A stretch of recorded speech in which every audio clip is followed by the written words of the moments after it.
Good evening, friends. Welcome to a special edition of the Don Lemon Show. Now, you may notice that the Don Lemon Show doesn't have Don Lemon on it.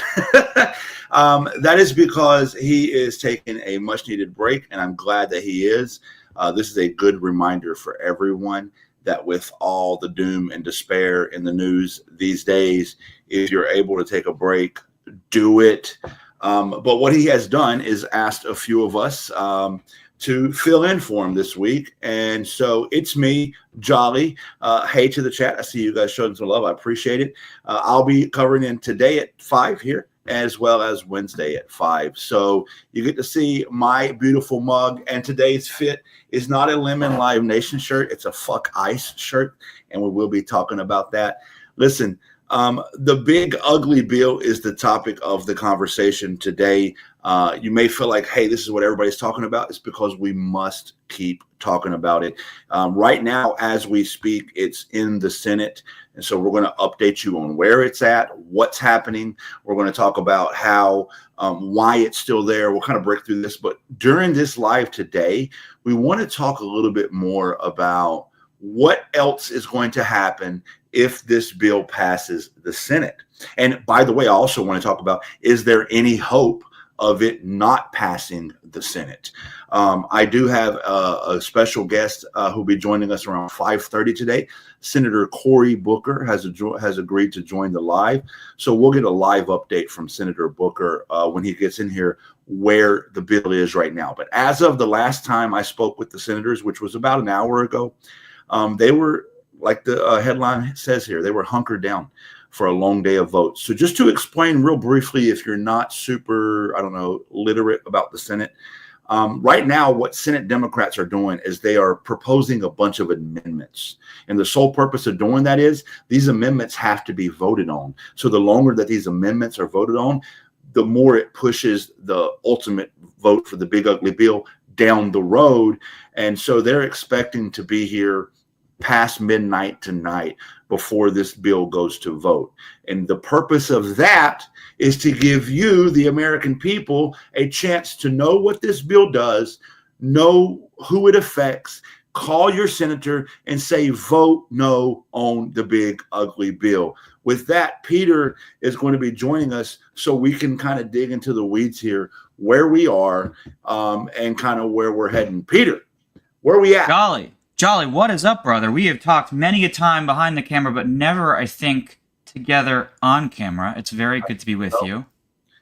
I'm sorry, guys, we're not Don, but he will be back. As Jolly just said, he is enjoying a much-needed vacation, and he'll be jazzed and superpowered by the time he comes back next Monday. But Jolly, yes, for folks who didn't watch the morning show, I just really want to impress upon you something. This isn't sexy. Legislation, amendments, senators standing and giving speeches, it's not immediately fiery. It's not something that gets your heart a-pumping, your blood flowing. It should. Jolly and I are going to dig for the next 30 minutes until Cory Booker comes on into just how devastating, just how monstrous and despicable and frankly evil this bill is. I'm sure you've heard some of the stats. I'll just go off on a few of them right now. Anywhere between 12 and 17 million Americans are going to lose their health insurance if this thing does indeed inevitably get put into law. It's going to lead to approximately 30% higher electricity costs for practically all Americans across the country. It will be the biggest ever transfer in wealth from the rich to the poor in American history. It is. Remember watching Robin Hood, the Disney movie, when you were growing up, or putting it on for your kids? It's the exact fucking opposite. It is evil. Right. Yeah. But Jolly, let me cut you off because I want to explain something.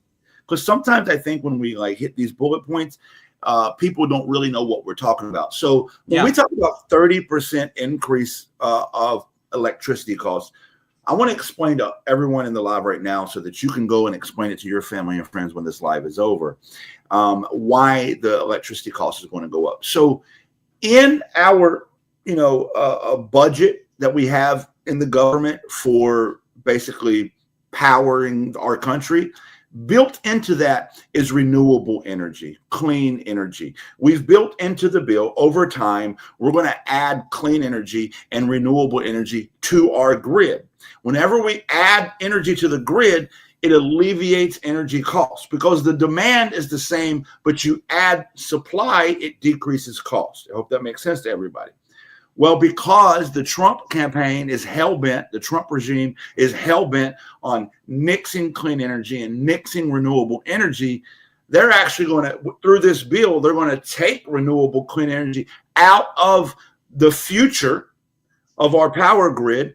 So that means the demand that's going to keep going up now has a lower supply of energy because we've taken it away. And if you lower supply with increased demand, cost goes up. So this bill is going to hack clean energy and raise your electric bill. So too long didn't read, your power bill is going up. Andy, can you do me a favor and can we play Karoline Leavitt? She was speaking, she was addressing the press at the White House a little over an hour ago. She had the gall to make this statement here. Or can you respond to the CBO estimate that the Senate bill would increase the deficit by nearly $3.3 trillion? This is one of the most fiscally conservative pieces of legislation that has ever made its way through Capitol Hill. There's $2 trillion in mandatory savings in this bill. And not only that, the projected growth that this bill will bring to our economy. It will be an economic boom. The Council of Economic Advisors has an analysis that shows that the bill will generate $4.1 trillion in economic growth, and it will cut taxes, putting more money back into the American people's pockets. That's why this president wants this bill to pass, and I know he's busy working the phones and doing what he needs to do today to make it happen. So we'll see you all later. Thank you. We'll see you in Florida. Jesus Christ. Jolly, the word Orwellian gets tossed around, I think, a bit too loosely nowadays. There were a few instances recently where I felt it was appropriate, like, for example, when we saw the flare-up in the Middle East, and J.D. Vance and Pete Hegseth and a bunch of these other asshats came out and said that, we just want peace with the regime, the Iranian regime, literally right after you bombed them. War is peace, up is down, so on and so forth.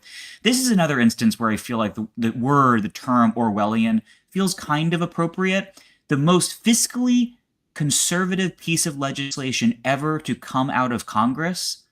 Listen, Peter, what the fuck is she talking about, Jolly? This is a blatant, outright lie. I want everyone listening to understand that this is not me or Peter or anybody else just playing partisan politics. No, this is actually just not fucking true. All right. This piece of legislation, the big ugly bill, not only is not cutting anything for the middle class or lower class, it is actually 100% verifiably adding to the deficit. And, oh, by the way, it's only going to provide cuts for the ultra rich, ultra wealthy. I spoke to 4 senators today. I think 3 or 4 of them, maybe all of them, had this conversation with me. Dolly, this is going to raise taxes. This is going to cut taxes for the wealthy by cutting benefits for the poor. This is the biggest transfer of wealth from the poor to the wealthy in American history. And this is why and how they're doing it. Now, you might ask yourself, why the fuck would Republicans back this, right? Like, why would you support something that's so cruel, that actually takes Medicaid away from people, that actually closes rural hospitals? You heard KKK Karoline there saying that Donald Trump's on the phone. Let me tell you what Donald Trump is on the phone doing. He's fucking threatening these senators. He's literally threatening them. And Senator Mark Kelly, I had a conversation with him today, and he said that this, Tom Tillis is on board now because he's not running for re-election. But all senators should be on board. Can we play that clip, if you don't mind? Right here. They're scared of the guy who lives on Pennsylvania Avenue there in the White House. They're afraid of Donald Trump. Now, Tom Tillis, since he's not running for re-election, he's not afraid anymore. I've got a big problem with that. When you're a United States senator, you should be doing what you think is in the best interest of your constituents and the best interest of the country, not what's in the best interest of your own re-election. Your longevity in the Senate, that should never be a consideration. But unfortunately, this president especially uses his power to control a large number of elected officials in the House and Senate. I hope more people stand up. I mean, who's the next person? I don't know. Some of my Senate colleagues want more cuts to Medicaid. They want Jolly. more. Jolly, I don't know if you had a chance to watch the show today. We had a great morning show with Jennifer Welch of the I've Had It podcast. And one of the things I said to her is I have so fucking had it with Republicans finally finding their goddamn spine once they have one foot out the door. Only once they've announced their retirement, only once they know they have no political future ahead of them, do they finally speak their conscience, do they finally grow a goddamn fucking backbone. And it's not just Tom Tillis with this reconciliation package. I spoke with Jen about how if you go back to Donald Trump's second impeachment after he sicked a violent mob on the Capitol, do you know who suddenly found Jesus? Mitt Romney. And I don't want to be too hard on Mitt Romney. Mitt Romney was a good bulwark against Trump for most of his first term. But Pat Toomey voted because he was going to retire and was totally out of politics. Then Ben Sasse because he was retiring and was totally out of politics. I cannot stand these cowardly motherfuckers. And listen, on that note, Peter, on January 6th, Lindsey Graham stood there that evening and said, this is unfucking acceptable. You can't do it. This is not how we run things. And then within 48 hours, Lindsey Graham, like a fucking goldfish, forgot it happened and was like, oh, it was just a tour through the Capitol building. They don't have a spine. As you heard. It was a day of love, Jolly. It was a day of love. Listen, as we just heard Senator Mark Kelly say, they are scared of the man in 1600 Pennsylvania Avenue. That sickens me. These are people. I heard, I forgot who I was talking to.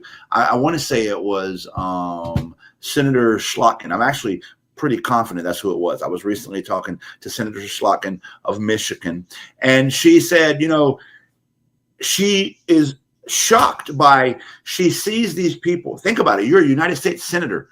You're a pretty accomplished person. You've got you got a resume, dude. You've done some shit, right? Generally, they've, ran for city council or they've been through other elected positions. They've got a pretty good job resume, usually a degree or two. Like, these are self-reliant people. Half of them, or more than half of them, run their own businesses before they get in Senate.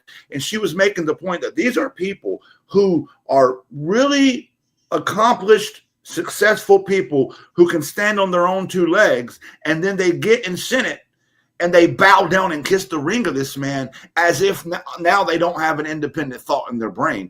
And this is another senator telling me this. Like, she was like, this blows my fucking mind. I don't get it. Jolly, I don't want to spring something on you, but I saw a SOT that I sent in the chat, and I'd like to play it because I think a lot of Democrats have been really meeting the moment right now, have been calling the Republicans and their sociopathy out, especially with regard to this bill. There's one gentleman who I think we need to chastise a bit because I saw him address the press earlier this afternoon, and it made me want to tear my hair out. Andy, can we play Senator John Fetterman, please? Did you get any clues on the floor about what time this might wrap?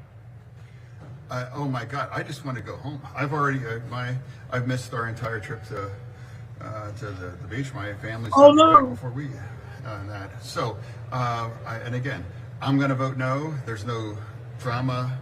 The votes are going to go. In fact, the only interesting votes are going to be on the margin, whether that's Collins or Johnson and those. But all the Democrats, we all Thanks, know Andy. how That's enough. Going to go.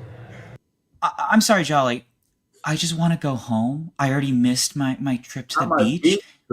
You know what this reminds me of? This is a niche reference, but back when Gwyneth Paltrow was on trial because she plowed through someone on a ski slope, and the lawyers were like, "Well, what are what were the ramifications of your actions?" And Gwyneth Paltrow pauses and she says, well, I lost half a day of skiing.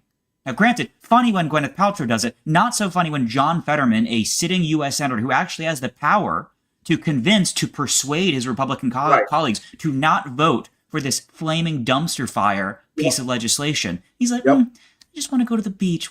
What the hell's going on, Jolly? What is up with John Fetterman? Listen, this is a good time to listen.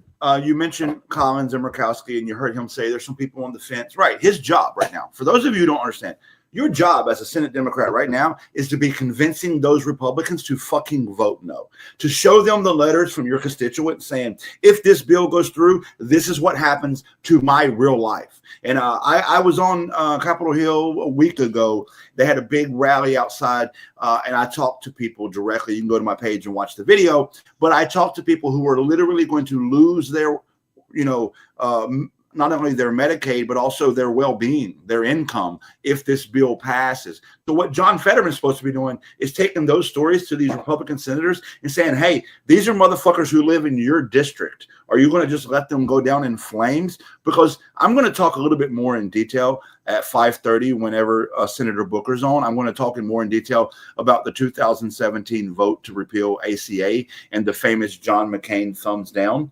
That's something I want to talk about, because that is reminiscent of what's happening now. And that thumbs down from John McCain came through a whole lot of his fellow colleagues, senators, or colleagues in Senate, pressuring him to do what's right, follow your moral compass, do the fucking right thing. And Fetterman saying, oh, I missed a day at the beach. Motherfucker, if this bill goes through, people are going to die. I want to play a clip real quick, if we may. Because while Fetterman's bitching about missing his fucking trip to the beach, another senator, Mark Warner of Virginia, basically says, hey, we might be screwed. Can we play that clip? There's two of them that aren't going to vote for it. From opposite ends, Rand Paul, because he doesn't think it cuts enough, and Tom Tillis, who finally, said, holy crap, I can't do this to my people in North Carolina. They are still trying to balance people who want to even cut more from Medicaid. Rick Scott's got an amendment that would basically almost completely do away with any Medicaid expansion.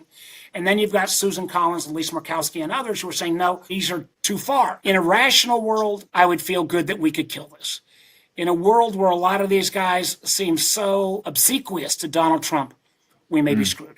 We just got to remember, when our friends and neighbors are losing health insurance, when you can't get into the ER because it's overrun for people getting basic health care, just remember who did it. Remember June 30th.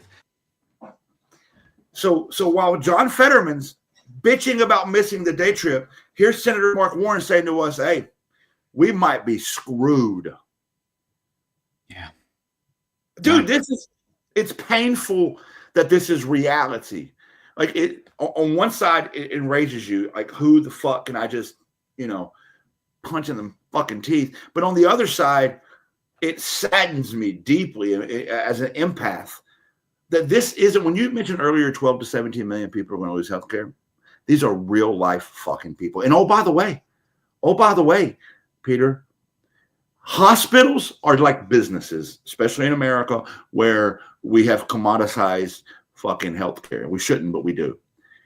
When Medicaid goes away, these hospitals, primarily rural hospitals, that get 30 to 40% of their income from Medicaid. Peter, what happens if a business loses 40% of its income? Goes under, goes bye-bye real fast. Goes bye-bye. So if you live in a rural area, where you got one hospital in a 20-mile radius out in the sticks, you might lose that hospital. You might not have Medicaid. You might have health insurance. Whatever you fucking, use to pay for your health care, you might pay out of pocket because you're wealthy. But if you don't have a hospital to go to, it doesn't fucking matter what your insurance is.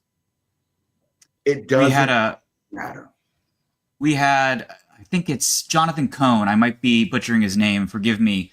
But he's a great writer over at The Bulwark. He joined the show maybe about a week or two ago to talk about the implications for this bill. And Don asked him, I had chatted with Don earlier in the editorial call saying, maybe you should ask Cohn whether or not it's hyperbolic to say that this bill will kill people. And I honestly, I knew I had seen the statistics, but also Cohn is sort of a somber, sober pundit. And I was going to anticipate him swerving and sort of answering in a more, I don't know, I guess politically correct term. Yeah, right. Yeah. And no, Cohn said straight up, yes, this bill will kill people. It is a bill that will kill. And I want to say two things. One, silly note. I see you guys mentioning me in the comments. Yes, I know Gwyneth Paltrow didn't actually hit the dentist. It's not Gwyneth Paltrow's fault. I still think it's a ridiculous quote. More importantly, Jolly, what drives me insane is that when we talk about these rural hospitals, when we talk about all these folks who are going to lose their health insurance, when we talk about SNAP benefits being stripped away from people and school lunches disappearing, overwhelmingly, everyone's going to get hurt. Every community across the country, folks who live in food deserts in blue cities, folks who live out in the middle of the country, folks who live in California, but the majority of the folks who will be hit the hardest are actually from red states. Tom Tillis, who is no profile in courage. I don't really have any kind words for Tom Tillis, but at least on Sunday night, yesterday evening, he took to the Senate well, and he said there are 663,000 people in my state alone, in my state of North Carolina, that are going to lose their health care coverage, and who knows what will happen to them after that happens. Because the other thing that we don't talk about, the thing that gets lost in the tumult, is it's not just 663,000 people in North Carolina that lose health care coverage. It's 663,000 families in North Carolina that will lose coverage. Yes, and you brought up the SNAP thing and the food thing. Like, listen, you might be like, again, you might not use Medicaid, you might not use SNAP, but these businesses that are 30 to 40% funded by Medicaid and SNAP are going to go out of business. All right. Also, by the way, let's say you live in a city. So you're thinking to yourself, okay, I don't go to a rural hospital. That won't affect me. There's programs inside your hospital that will lose funding because they are primarily funded by Medicaid. By the way, the number one program across the country that's at risk of going bye-bye when they lose Medicaid, OBGYN. No surprise here. Okay. Everybody practice your best shocked face that the number one program that could get cut is one that benefits women, because this country has proven time and again that it hates women. It wants them to, have no choice over their body, no bodily autonomy. And now when this big ugly bill gets passed and OBGYN programs across the country start going away, women that rely on these programs, even if you don't pay, listen to me, you might pay for your OBGYN through private medical insurance. But when there's no OBGYN to go to, it doesn't matter how you pay for it. And Peter, you mentioned food deserts. Can we pull up the clip? Tammy Duckworth. I think Tammy Duckworth, Senator Tammy Duckworth, put this very well for people to understand. And she talks about how these SNAP cuts will affect National Guard members. Remember, Republican Party of support the fucking troops, right? Watch this. Well, it's going to cut a significant amounts of money off of the SNAP program. And I'll give you an example. 30% of our supermarkets will probably shut down because there are many supermarkets, especially where there's only one or two, get as much as 40% of their customers use SNAP. So if those SNAP programs go away, you may lose the last remaining supermarket in your hometown and become a food desert. The military is a good example. 200,000 National Guardsmen and reservists use SNAP. So you could actually have, like I do, Illinois Guardsmen who are deployed to the Middle East right now, whose children at home here in the United States will go hungry because they will lose their SNAP benefits. Ridiculous. Yeah. Charlie, can I ask you a question? Yeah.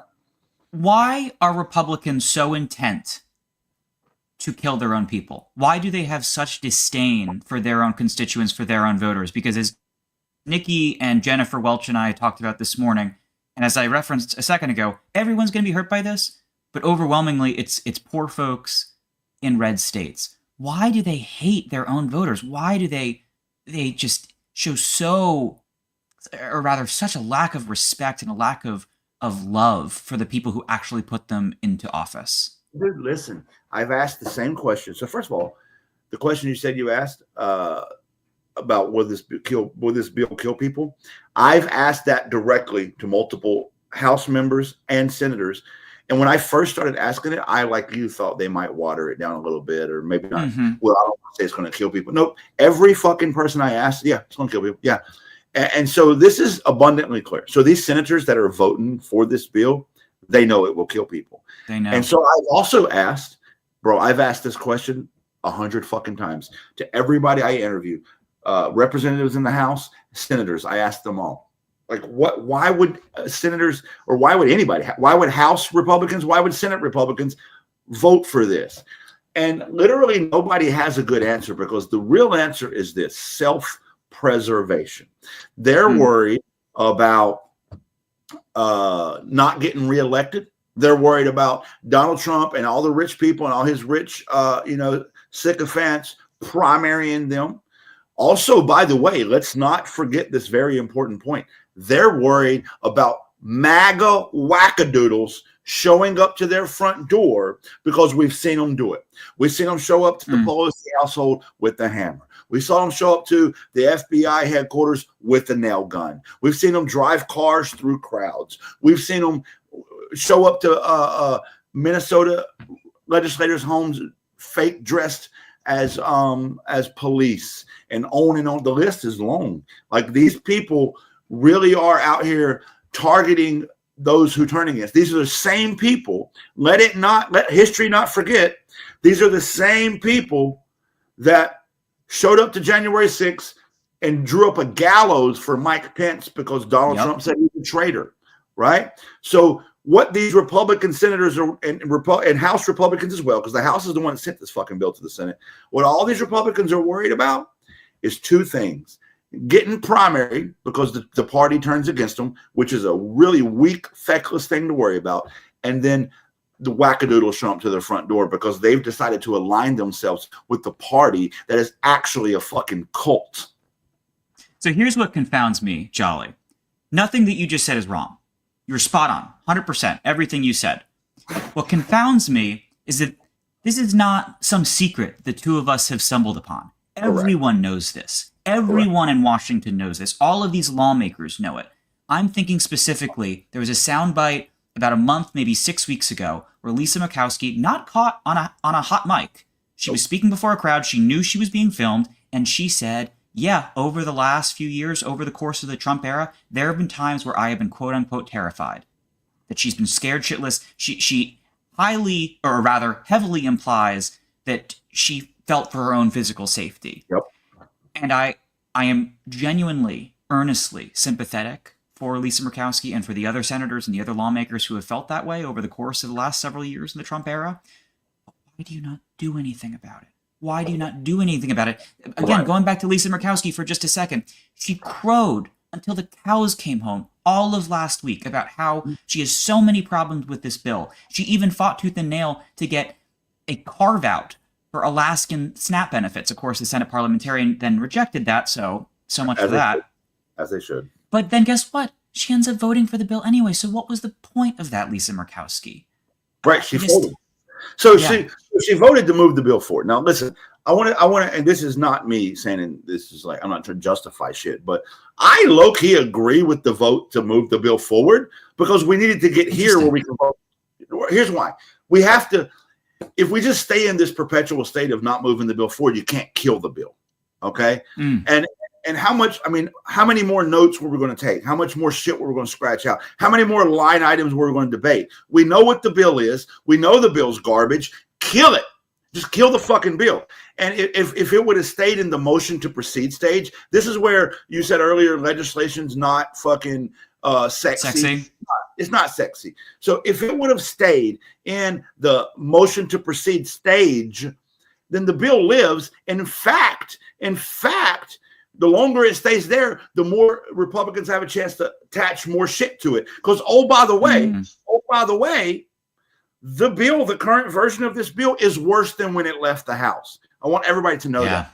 We are currently on a worse version of the bill than when it left the House. That's because of how long it took to come here where we're at vote. Now, that being said, the Republicans are trying to expedite it through the vote stage so they can hurry up and get their yeses. They're not getting it. Last night at 9 o'clock, everybody went home. Actually, it was like 11 o'clock. My bad. Last night at 11 o'clock, everybody went home because they didn't have the votes to pass the bill. They were planning on being there overnight. So we came back this morning.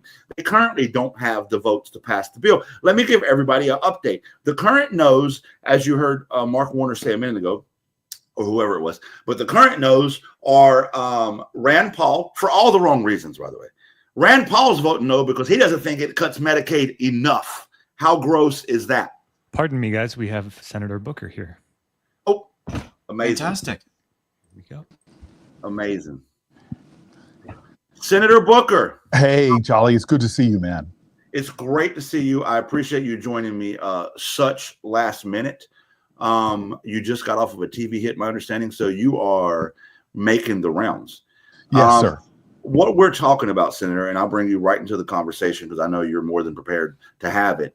We're talking about this big, ugly bill, where it's at in the Senate. And I'm trying to have a deeper conversation about how it's not just going to cut Medicaid, but we're talking about closing rural hospitals. We're talking about SNAP benefits going away. We're talking about insurance premiums going up. We're talking about the cost of electricity going up. Talk to us about how this bill is going to affect literally every American.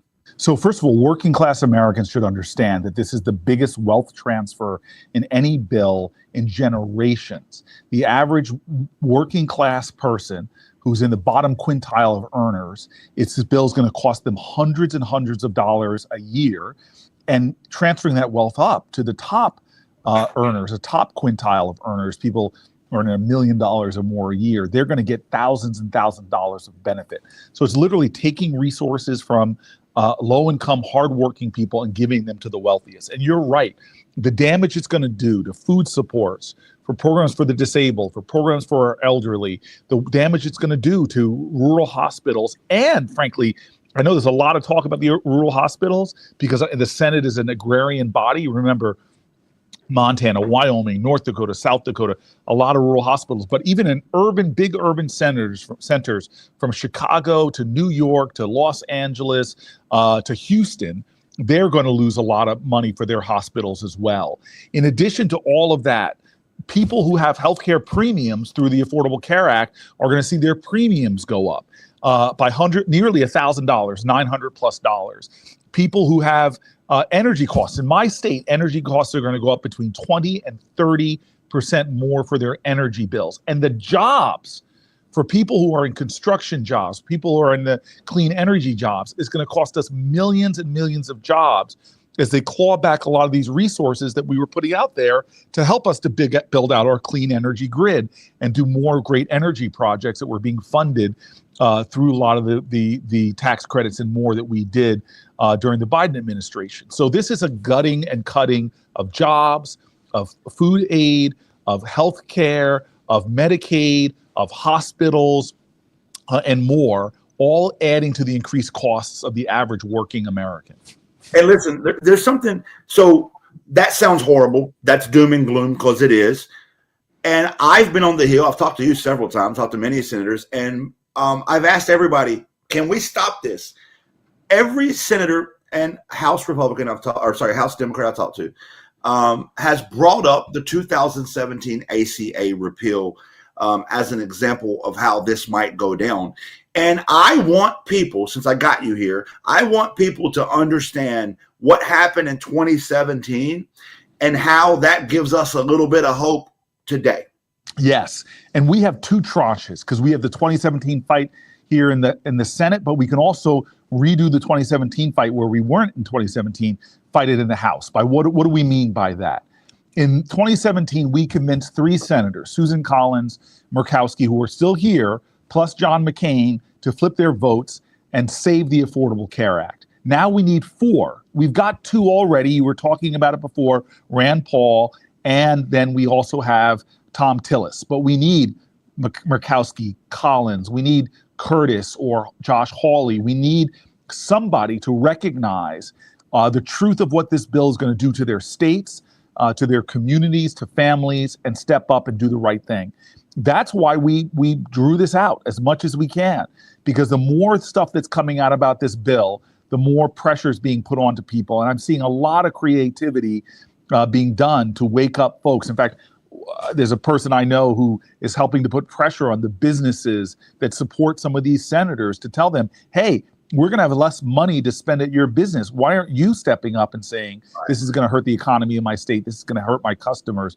We want to get more pressure, truth tellers, to face these senators and let them know. And should we lose tonight, and I don't know if it'll be 7 p.m. or 4 a.m. when we end, but should we lose tonight, the fight isn't over. There is at least a dozen or more House Republicans. We only need to flip 4 of them, but there's at least a dozen that are saying openly how bad this bill is, how much damage it does. Well, we got 2, like you said, Rand Paul, Tom Tillis. We know Murkowski and Collins are willing to say no. They said no in 2017. That was during the Trump administration. So there, if we get those 2, that's 4. We also got Johnson on this list, who is on the fence about this, could vote no. So, I understand this is still kind of a long shot to get those other 2 votes, but there is a shot. Yes, and look, 2017. So much of our history is long shots. In fact, I think American history is a perpetual testimony of the achievement of impossible things against impossible odds.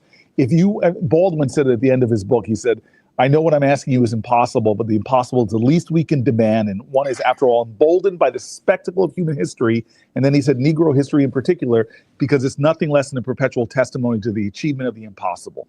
We can do this.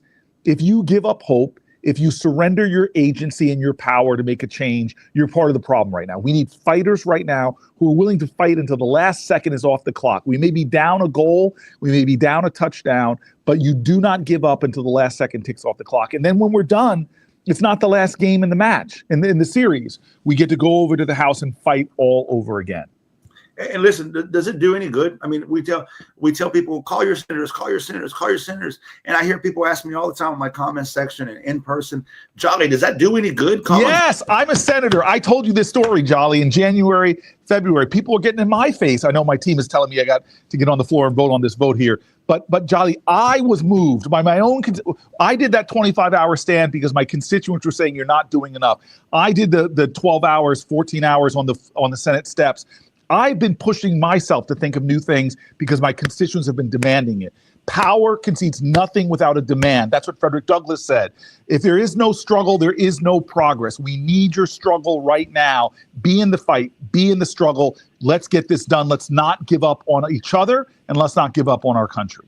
Senator, I appreciate you joining us. Go make this happen. Thank you. We'll get an update from you when you're done. All right. Thanks, everybody. Thank you. Thank you, Senator. So listen, that's where we are. Listen, I understand. I want to make something very clear. I understand that this is a long shot. Like I spend a lot of time at Capitol Hill. I talk to a lot of senators and House members. I understand better than most the legislative process because I spend a lot of time up there involved in it. So I know that what's about to happen with this vote is a long shot. But there is a historical precedent for making the long shot. When John McCain, and I'm pretty sure everybody watching this is old enough to remember, when John McCain came out on the floor, lifted his hand up, and then gave the famous thumbs down, that was the vote to stop the ACA repeal of 2017. That repeal, had it gone through, would have taken healthcare away from, I believe the number then was 8 million Americans or 9 million Americans, a lot of people. This one, if it goes through, will take healthcare away from approximately 17 million Americans. So now we need 2 more senators to have that thumbs down moment. Will it be Murkowski? As Peter was just saying, she's kind of flopped a little bit already. So I'm not 100% confident in Murkowski. Will it be Collins? It was Collins in 2017. Can it be Collins this time around? Okay. Will it be Johnson? I don't know, but we need 2 more. We have 2. I'm simply saying to everyone, there is still a possibility that this bill dies. That's still a possibility. I'm with you, Jolly. I think it's less likely than probable, but you never know. I'm going to toss another name into that bucket, Bill Cassidy of Louisiana, if I'm not mistaken. He has no chance of re-election. Someone who is way to the MAGA right is going to primary him. I believe he's up in 2026, if not maybe 2028.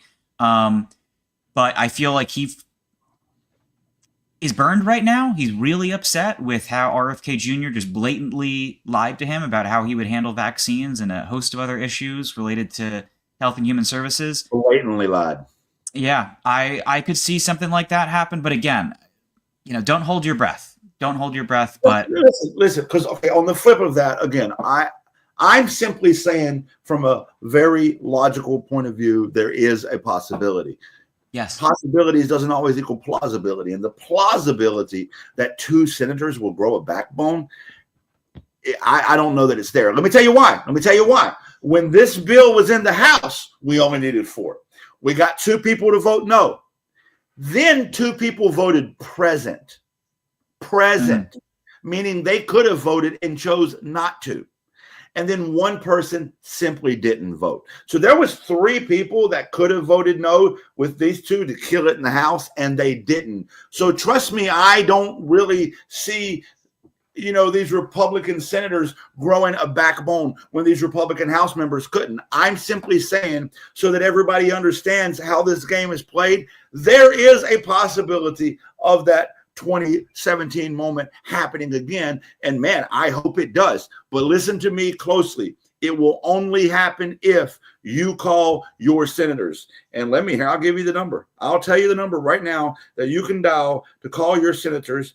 I have it memorized, but I don't want to mess up the numbers when I'm telling everybody what to do. So call your senators. All right. You have to call them. Let me tell you why. They'll listen to you. 202-224-3121. 202-224-3121. That'll take you to the Senate switchboard. You tell them who your senator is. They'll transfer you to their office. Let them know you are a constituent. That's important. Telling them that you are a constituent. I live in your district, especially if this is going to affect you very directly. Tell them that. 202-224-3121. That's the number. There it is right here. Call your senators. This bill will go to vote sometime between right now while we're talking and sometime tomorrow morning. Between those 2, that 12-hour window, this bill is going to vote. The best thing you can do is make sure that your voice was heard before it went to vote. Here's one thing I don't understand, Jolly. Maybe you can answer this for me. We talked earlier about how Tom Tillis is retiring. He will not seek a 3rd term because he had tepid criticism, of Trump's big, beautiful bill. And MAGA just unleashed a torrent of hate at him for the last week. And he realized he can never win, at least in a Republican primary in the state of North Carolina. We also got wind today, if I'm not mistaken, of Congressman Don Bacon, who represents the district around Omaha in Nebraska. He announced that he will not seek re-election as one of the 2 or 3 last remaining sane, sort of anti-Trumpy Republicans in the House of Representatives. I raise these 2 things because I put to you, Jolly, a proposition, and that is you can never be too Trump, or rather you can never be Trump enough for Trump, which is to say that you can vote for any of his legislation, you can sing his praises on the campaign trail, you can talk about him like he's the second coming of Christ. Ultimately, eventually, you will be thrown overboard. Yep. And so that's why I don't understand. Go for it. What were you going to say? I was just saying, everybody always has. There's a track record for it. And so when I look at these MAGA senators, as we were talking earlier, not MAGA senators, but GOP senators, as we were talking earlier, who know better, who are smart people in most cases, maybe not Tommy Tuberville, but in most cases are smart people and who know that this will have devastating impacts for their constituents, for their communities, and yet they're voting for it anyway. To what end? To what end? Granted, yes, I recognize the end is to appease the Orange God King, but again, why? So you can just enjoy another couple of years, right? That's it. At the country club with your rich friends. Why? This is what I don't understand. I can't understand. This is how cults work. And by the way, a lot of these guys get up here in Capitol Hill and they get corrupted by, some money, some backroom deals. They get corrupted by, the exclusivity of it all. And once you're there with that much power and money coming in, it's hard to give up. It's psychology, but it doesn't excuse this bullshit. It just simply fucking doesn't excuse this bullshit. Because as you said, you can right now, you can lick the boot and kiss the ring and pass this horrible, horrible piece of legislation that is literally going to ruin the lives of tens of millions of Americans and affect the lives of tens of millions more. And then next month, say one wrong thing and fucking you're out. Yep. Fucking you're kicked out of the party. You're kicked out of the cool kids club. You're out.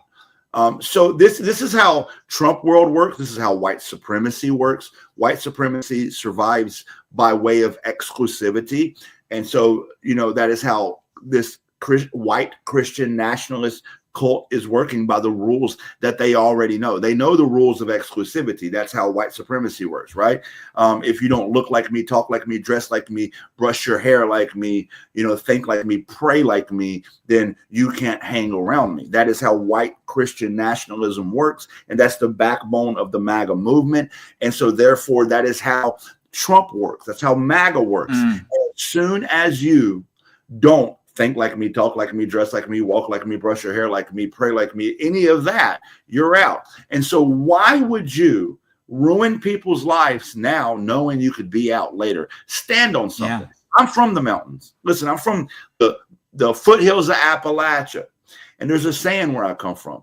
If you don't stand for something, you'll fall for anything. So goddamn it, stand on something. Stand on your morals. Stand on your principles. And if you don't have morals, fucking borrow somebody else's. But how can you vote to kill people? Because quite literally, that's what's happening.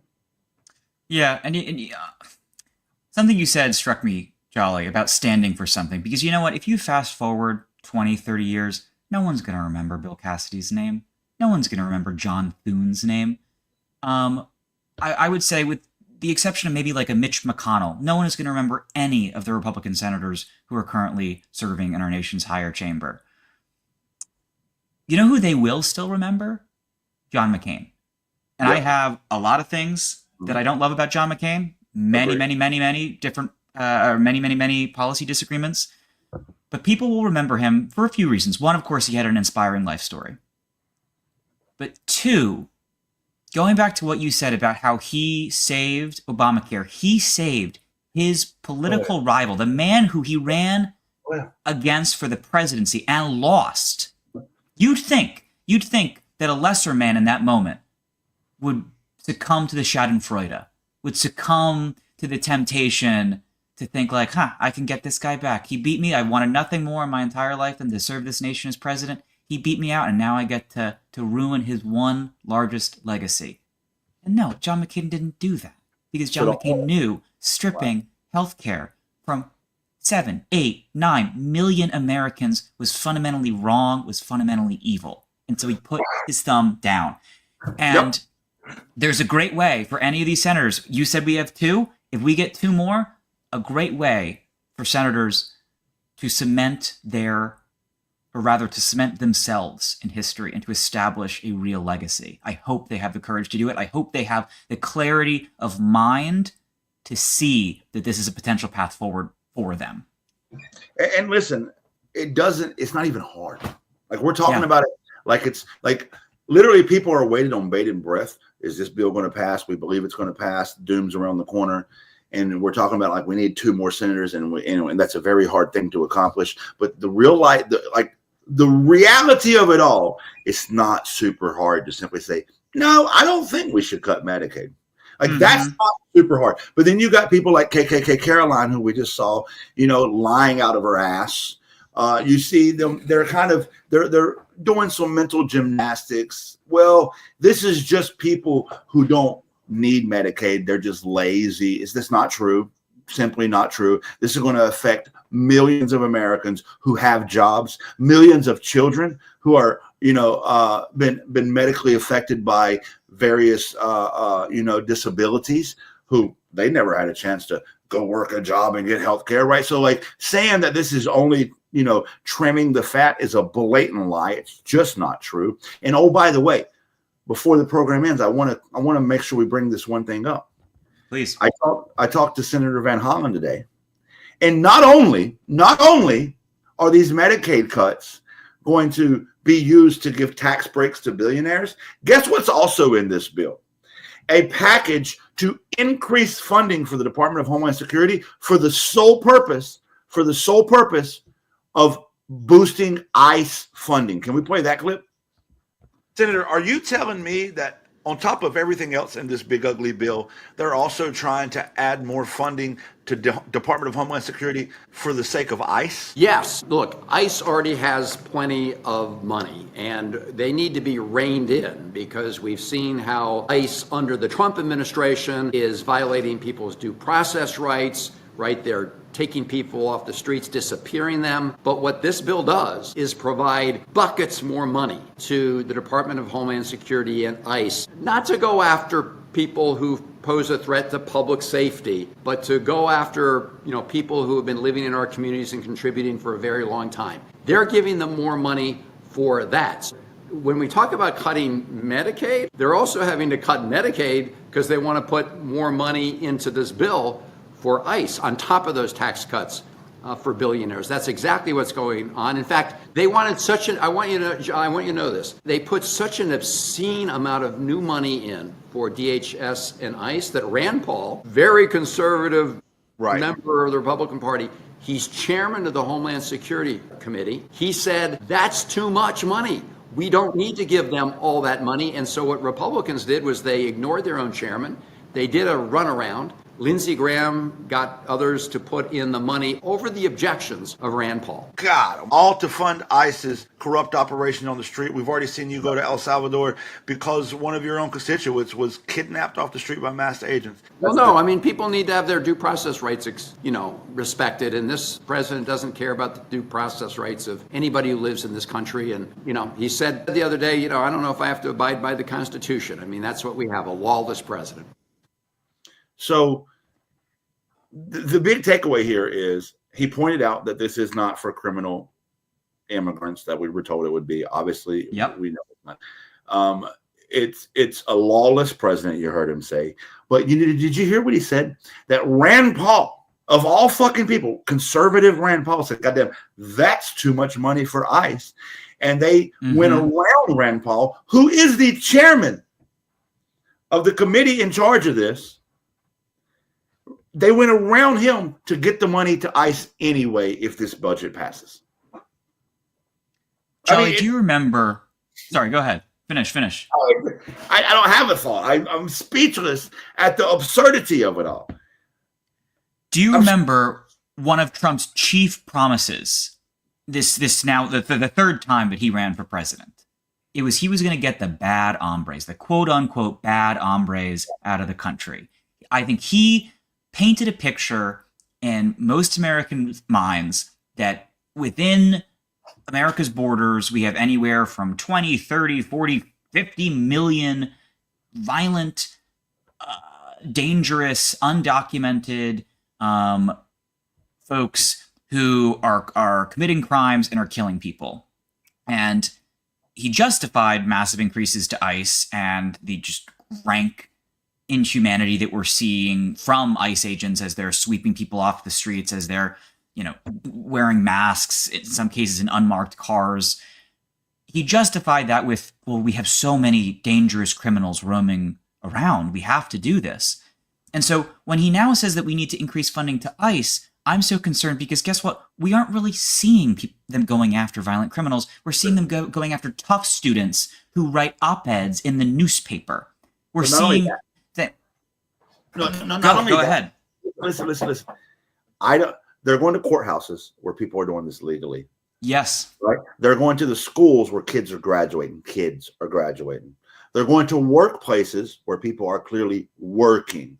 This is not where criminals are found. I have yet to see the footage of them rolling up criminals and busting up a gang. Because trust me, listen to me. Listen, pay attention. Focus on what I'm about to say.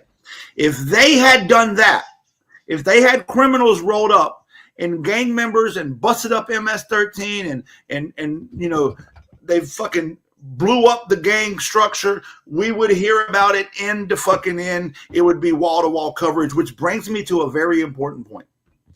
The legacy media is not holding him accountable to what you're saying right now. The legacy media is not calling him out on us that it's going to be criminal immigrants and then it not being. The legacy media is not doing their job, which is why independent media like myself, like Don Lemon, like everybody you see that you go to on social media, on YouTube to get your news, That is why it is important that we step up, that we call him out, that we hold him to account, that we go to the streets, that we film what's going on. That's why it's important that when you see something, you pull your phone out, you hit record, you send it to me, you send it to one of these other independent news outlets out here so that we can put it on blast across the entire internet. Because if you're depending on these legacy media outlets to call Donald Trump out, they have already showed you that they will bend the knee. We've watched them fire how many people because they said something bad about the administration. That's why you got to like and subscribe to this channel. Not so that Don Lemon gets a paycheck from YouTube. It's because this is an independent media news source that is not afraid to call it out. That's not afraid to show you the truth. Subscribe to my channel. I'm not afraid to show you the truth. You need to support independent media, not because we want your praise and fame. It's because we're the only ones calling him out, because legacy media has left the building. That's the problem. Because what you just said, Peter, everybody knows that. Everybody heard him say these are going to be criminal immigrants. Everybody watched him go in schools. Everybody watched him go into courthouses. Everybody watched him go into workplaces. These are not criminal immigrants.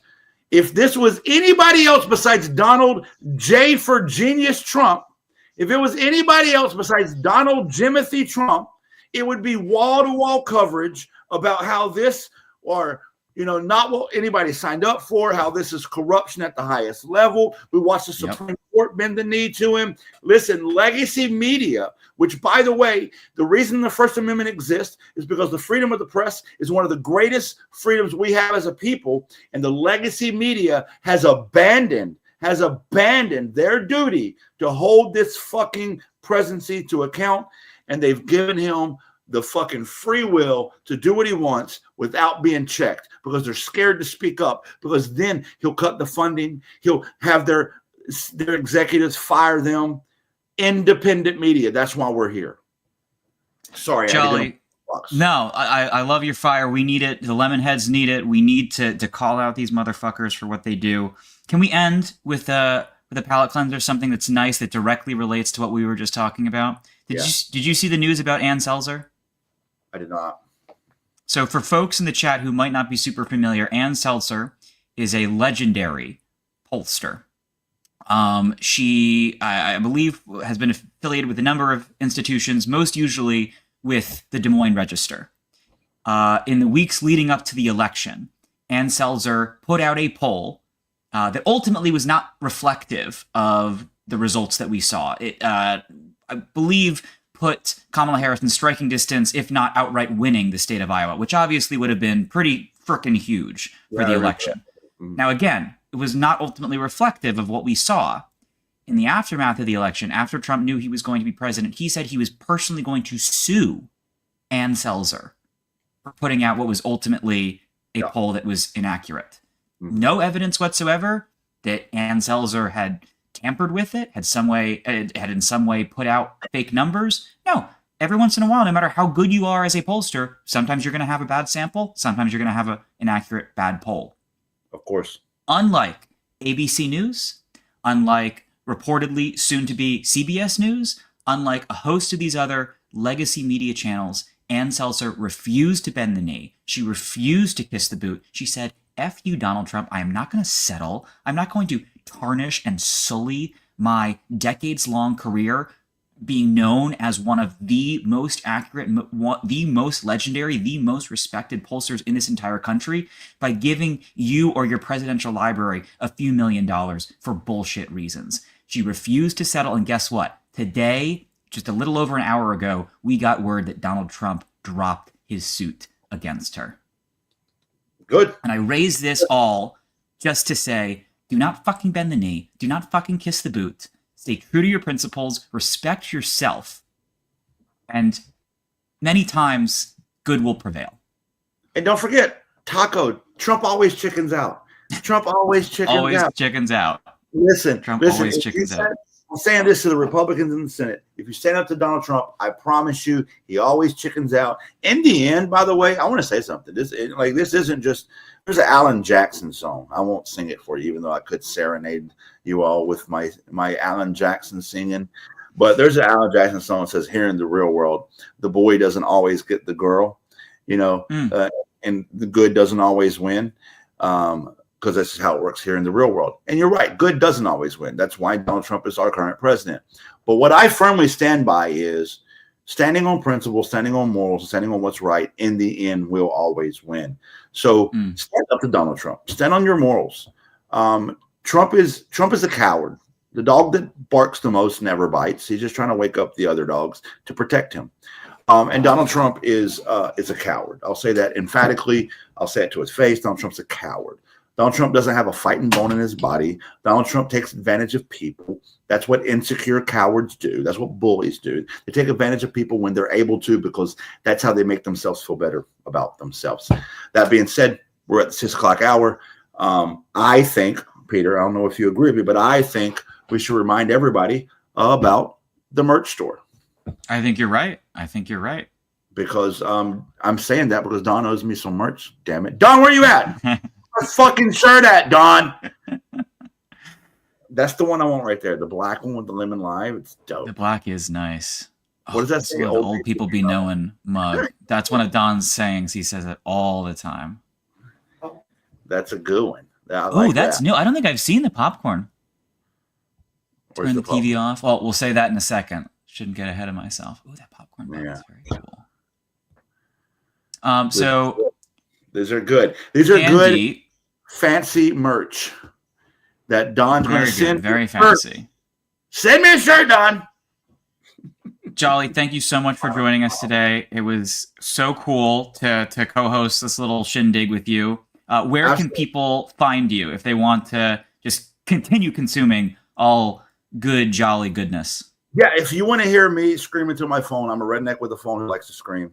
Jolly Good Ginger on all platforms. Jolly_good_ginger on all platforms. Type in Jolly, and my biggest flex is I'll come up first. So I beat out Jolly Rancher on every program, on every platform. Type in Jolly. Goodness. Jolly Rancher. That's right.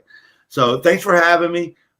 Thanks for allowing me to allow Don to take a break. Everybody needs a break. Make sure you take a break.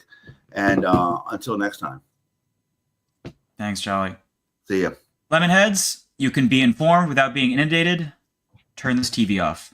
Thanks everyone for watching. Your support means the world to us. So make sure you hit the like button and you subscribe to our channel to make sure that you never ever miss a video. We're live every day, 10 a.m. Eastern time. We drop even more content at 2 p.m. Eastern and 5 p.m. Eastern. And if you want more Don Lemon Show content, we'd love for you to become a member of the Lemon community, where you will receive access to special community posts. You'll get exclusive content and members-only live shows. So head over to our channel page or click the join button on this video.